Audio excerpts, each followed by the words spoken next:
A lot of people are coming to Tokyo Disney Resort for once-in-a-lifetime trips or returning to the parks for the first time since the pandemic. But things have changed a lot, and everywhere online I keep seeing outdated information, so I wanted to make a video so that if you're planning a trip or visiting soon, you'll know exactly what to expect. So, what has changed since the pandemic? Well, frankly, everything from tickets to attractions to seasonal events, so stick with me as I highlight every change so that you don't visit the parks expecting things to be the same as 2019. They are not. You probably expect these all to be negative changes in terms of the guest experience, and sadly you'd be right, but there is one change that, in my opinion, has been for the better, which I'll talk about at the end. A lot of footage has been going around recently of the huge crowds at the entrance of Tokyo Disneyland for the recent Halloween and Christmas events.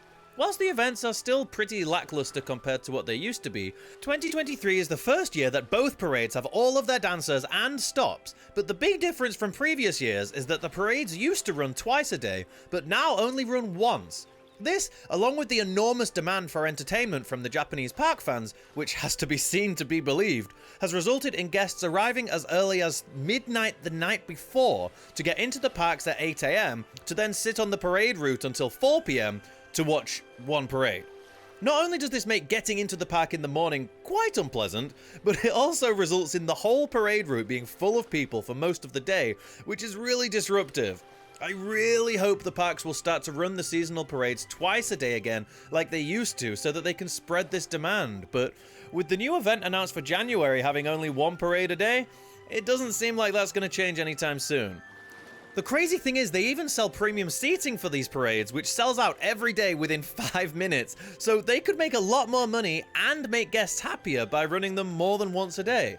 We'll talk about that reserved seating thing a little later, but another seasonal thing that I've seen a lot of people get wrong online is an attraction overlay that we used to have on a classic animatronic show at Tokyo Disneyland.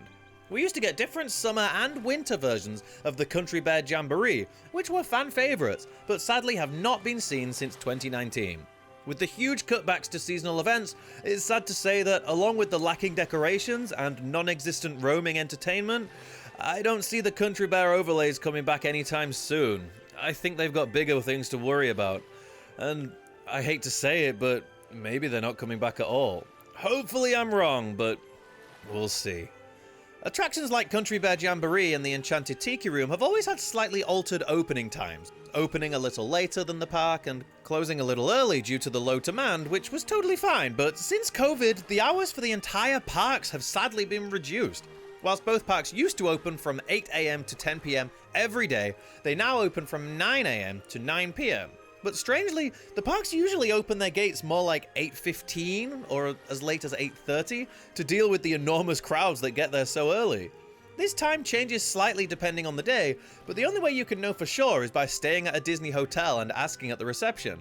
I don't know why they're so secretive about it, because it seems to me that it would be good for them to advertise an earlier opening. The thing I most miss from the old opening times, though, is that extra hour in the evening. We all know that the parks are at their prettiest at nighttime, and walking around Tokyo Disney Sea at night is probably my favorite thing to do in the entire resort. Now it's the winter, so it's not so bad, but in the summer, you can only end up with a couple of hours in the dark in the evening, which makes it feel way too short.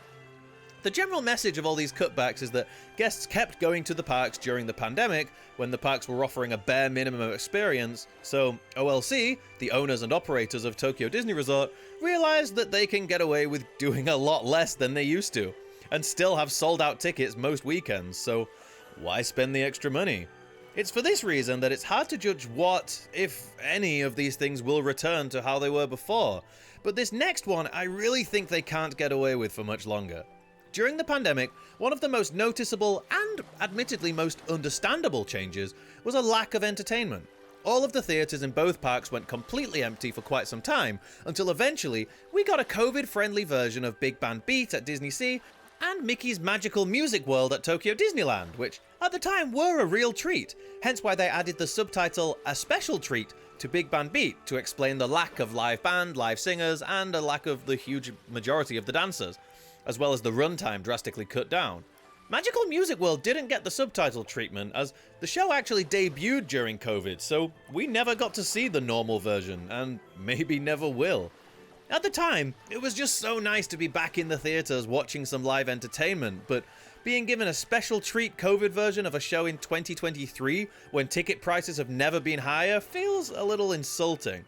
Even the other shows that have returned or debuted all suffer from a much lower budget than the shows we used to expect from the parks, and whilst you may think shows aren't a big part of the Disney day, Japanese parks fans would strongly disagree, filling up every single show if they get a chance with the lottery system, which unfortunately is one thing that hasn't changed.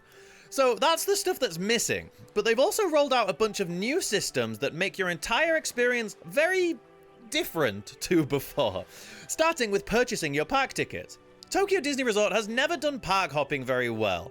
All of you at the American parks who were moaning about only being able to park hop in the afternoon don't know how lucky you were. Pre-pandemic, you could only park hop at Tokyo Disney if you had an annual pass for both parks, or if you bought a multi-day ticket. And even then, you could only park hop on the 3rd and 4th days of the multi-day ticket.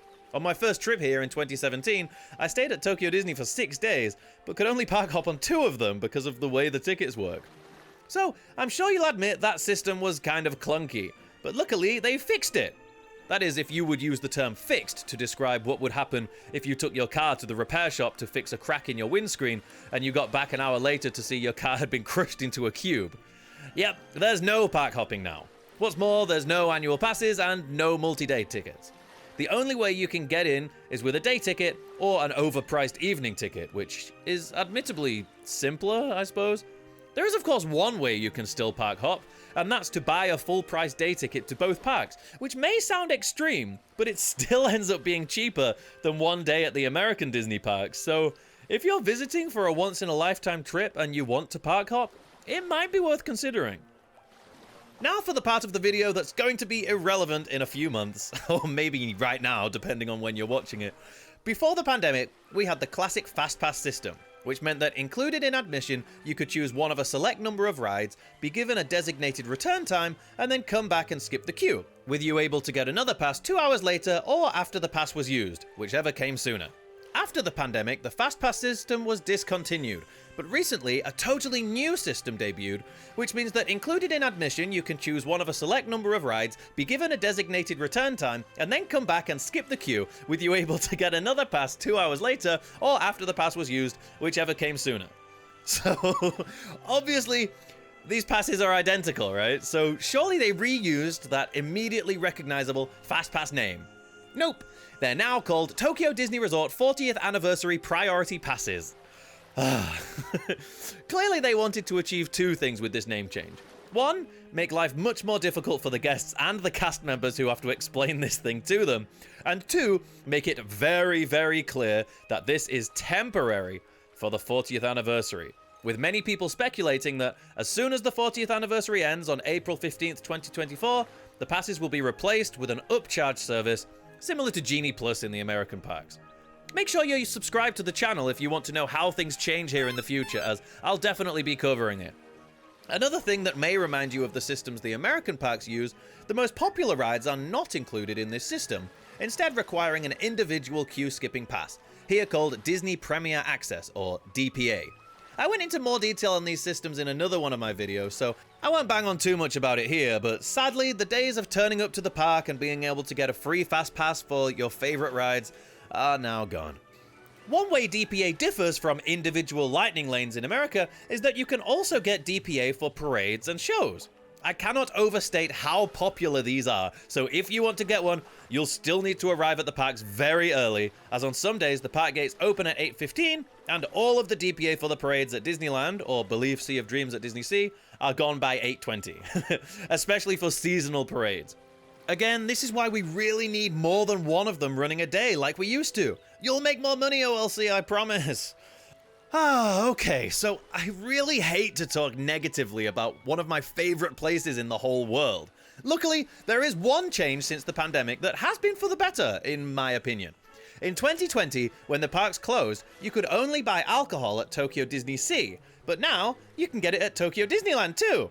Sitting with a beer to watch the electrical parade is always a highlight of my day, and it's such a joy to be able to do that now. They also have some great seasonal cocktails too, including delicious smoothies in the summer. Oh, I miss them already. Because the Tokyo Disney parks are the only ones not owned and operated by Disney, they work very differently to every other Disney park around the world. If you're planning a trip, you'll also need to know the things that you can't do at Tokyo Disney Resort, so be sure to watch this video next.